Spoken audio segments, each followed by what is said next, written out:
ముక్తినాథ్ దర్శనానికి వెళ్తున్నారు కదండి వీళ్ళు. మా నాన్న వాళ్ళు వెళ్ళారనమాట. అక్కడ చిన్న చిన్న క్లిప్స్ తీసుకొని వస్తే నేను వీడియో తయారు చేస్తున్నాను. మీరు కూడా చూసి ఎంజాయ్ చేయండి. అలాగే ముక్తినాథ్ అనేది నేపాల్ దేశంలో ఉంది. ప్రతి ఒక్కరూ ఒక్కసారైనా చూడవలసిన ప్రదేశం అన్నమాట. సో మనమైతే ఈరోజు వెళ్తూ ఉన్నాము ఎక్కడికి, ముక్తినాథ్కి. ముక్తినాథ్ అనే దేవస్థానము ఇది నేపాల్ దేశంలోని మస్తంగ్ జిల్లాలో ఉందండి. మస్తంగ్ జిల్లాలో ఉన్న హిమాలయ పర్వత భాగమైన తొరంగ్లా పర్వత పాదం వద్ద ఉందన్నమాట ఈ పవిత్ర క్షేత్రం ముక్తినాథ్. ముక్తినాథ్ కేవలం హిందువులే కాదండి, ఎక్కువగా ముస్లింలు కూడా పూజిస్తారనమాట. ఇది ఒక పవిత్రమైన క్షేత్రం అన్నమాట. ఈ ఆలయము రాణి పౌర అనే ఆమె గ్రామ సమీపంలో ఉంది. సో హిందువులు ఈ క్షేత్రాన్ని ముక్తి క్షేత్రం అంటారనమాట. ఈ దేవాలయము మొత్తం ఎలివేషను 3762 మీటర్స్ అనమాట. ఫీట్ వచ్చేసరికి హైటు 12,343 ఫీట్స్ ఉంటుంది. సో శ్వాస తీసుకోవడానికి కూడా కొంచెం ఇబ్బందిగానే ఉంటుందన్నమాట. సో హార్ట్ అటాక్ పేషెంట్లు, కొంచెం శ్వాస సంబంధమైన ఊపిరితిత్తులకు సంబంధించిన వాళ్ళు వెళ్ళకపోవడమే మంచిదన్నమాట. చిన్నపిల్లలు కూడా మ్యాక్సిమం వెళ్ళకపోవడమే బెస్ట్. 15 ఇయర్స్ నుంచి వెళ్ళొచ్చు. సో ఈ ముక్తినాథ్ దేవస్థానం మన స్పెషల్ ఏంటంటే విశిష్టత, ముక్తినాథ్ ఆలయం నేపాల్లో మత సామరస్యానికి చిహ్నంగా కనిపిస్తుంది. ఇక్కడ హిందువులు, బౌద్ధులు చారిత్రాత్మకంగా ఒకే స్థలంలో పూజలు చేసుకుంటారనమాట. ఆ క్షేత్రమే ఈ ముక్తినాథ్. పరస్పరం ఒకరికొకరు గౌరవించుకుంటారనమాట.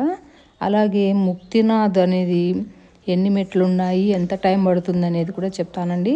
ఆలయానికి చేరుకోవడానికి దాదాపు 114 మెట్లు ఎక్కాల్సి ఉంటుంది. కాబట్టి సాధారణంగా మీరు ముక్తినాథ్ ఆలయ ప్రాంతంలోని అన్ని దేవాలయాలు, స్మారక చిహ్నాలు, సందర్శన స్థలాలను కవర్ చేసుకుంటూ మెల్లగా నడుచుకుంటూ వెళ్ళాలండి. సో టోటల్గా 300 మెట్లు మనకు కవర్ చేయాల్సి ఉంటుంది. సో ఇక్కడ కొంచెం బస్సు ట్రబుల్ వచ్చినట్టుంది. సో ఫారెస్ట్లో కొంచెం దిగి ఇలా వీడియో తీసుకుంటున్నాను అనమాట. మా నాన్న బాగానే అన్ని వీడియోస్ కవర్ చేసుకొని వచ్చాడండి, ఏమనుకోవద్దు. ఓకే, బాగా నీట్గా కవర్ చేసుకొని వచ్చాడు. వీడియో చేయడానికి కూడా బాగా అనిపించింది. మనం వెళ్తామో లేదో కూడా తెలియదు, చాలా స్పష్టంగా వచ్చింది వీడియో. మీరు కూడా చూసి ఆనందించండి మరొకసారి. సో ఇదంతా ఫారెస్ట్ ఏరియా అనమాట.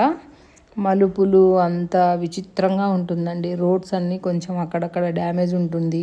ముక్తినాథ్కి వెళ్ళే రోడ్ అంతా మట్టి రోడ్ అనమాట.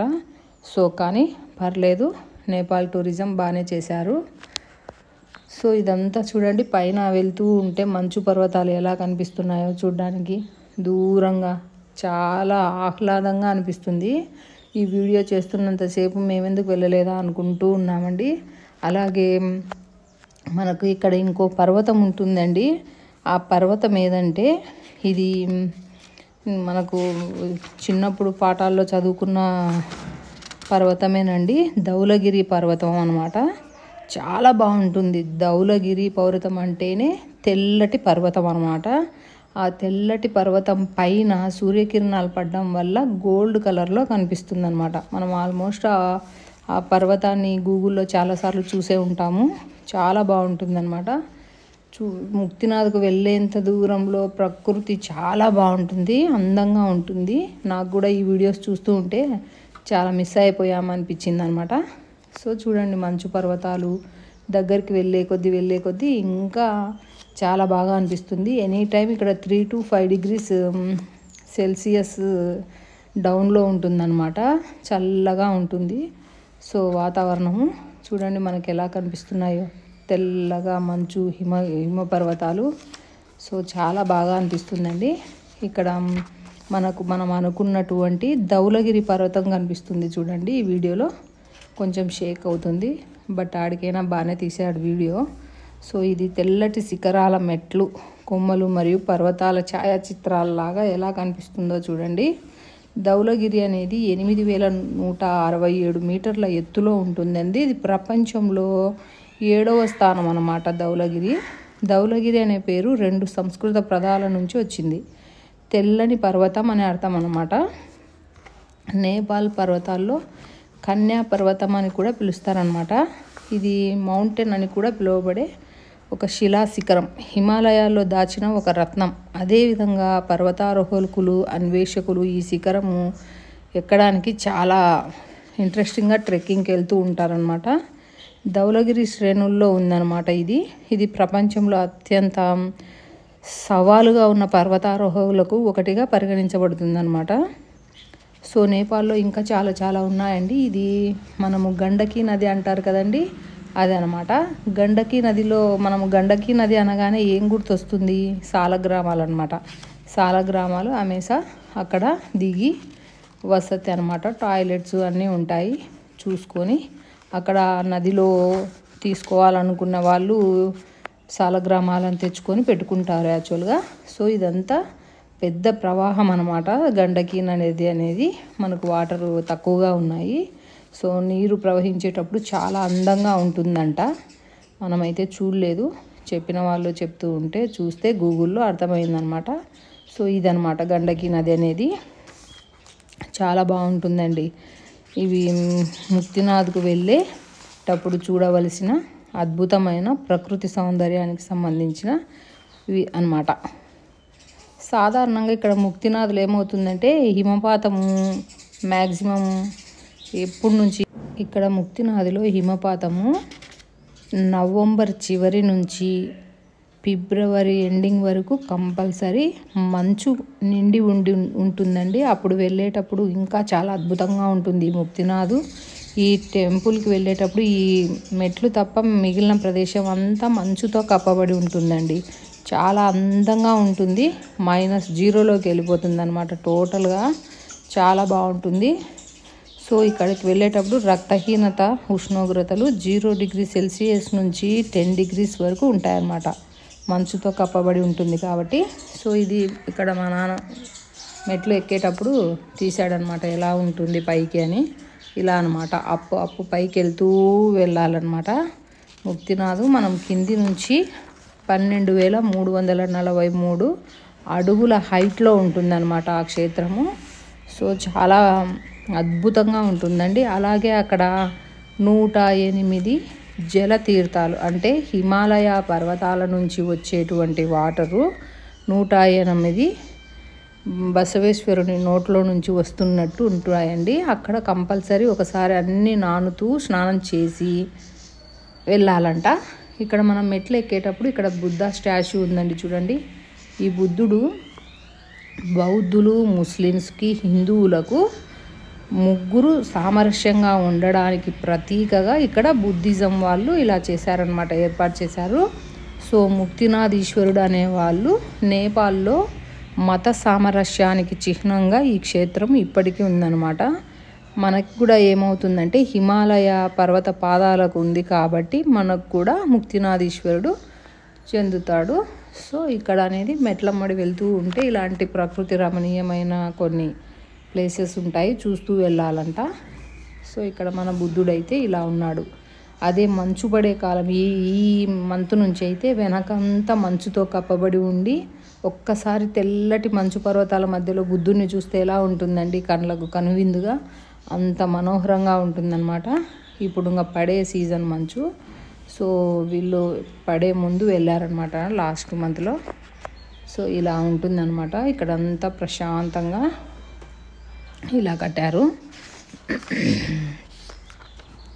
చాలా బాగుంటుందండి. ఇది గుడి ఎంట్రన్స్ అన్నమాట, ముక్తినాథ్ ఈశ్వరుని గుడి ఎంట్రన్స్.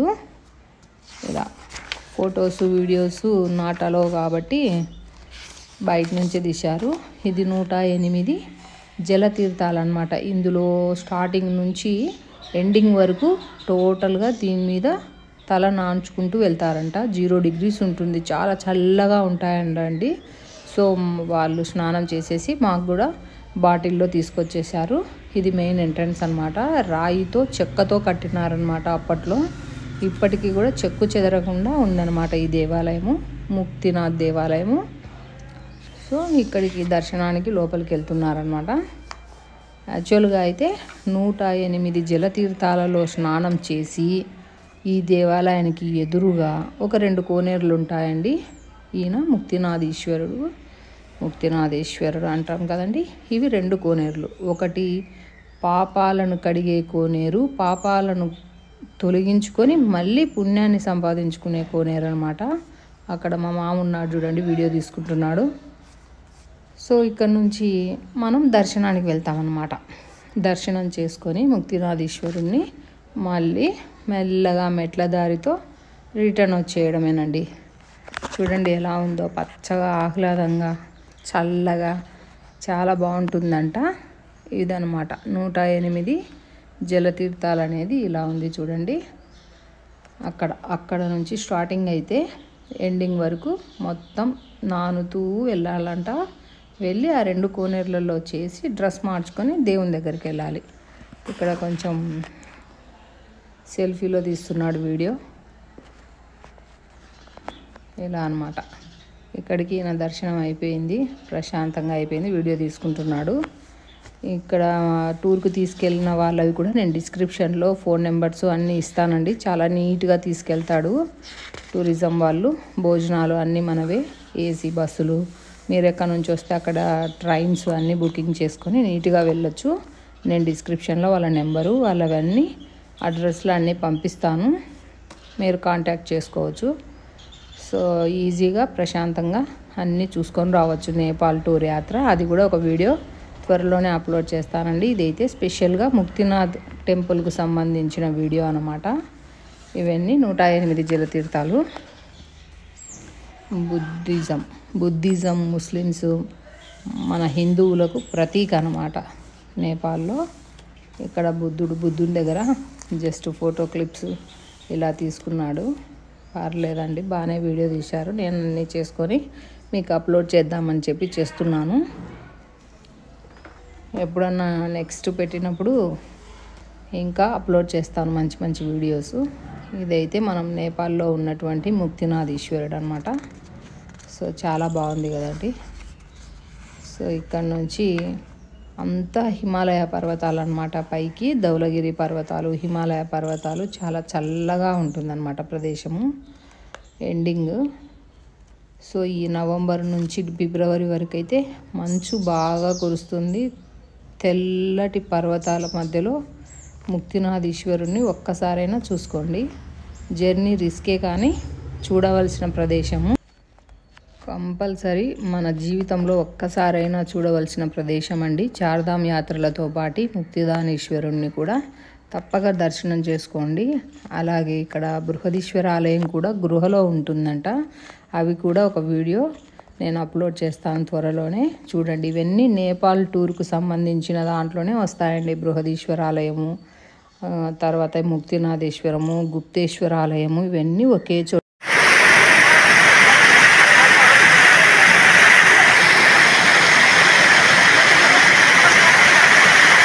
ముక్తినాథ్ టెంపుల్ ప్రవహించే వాటర్.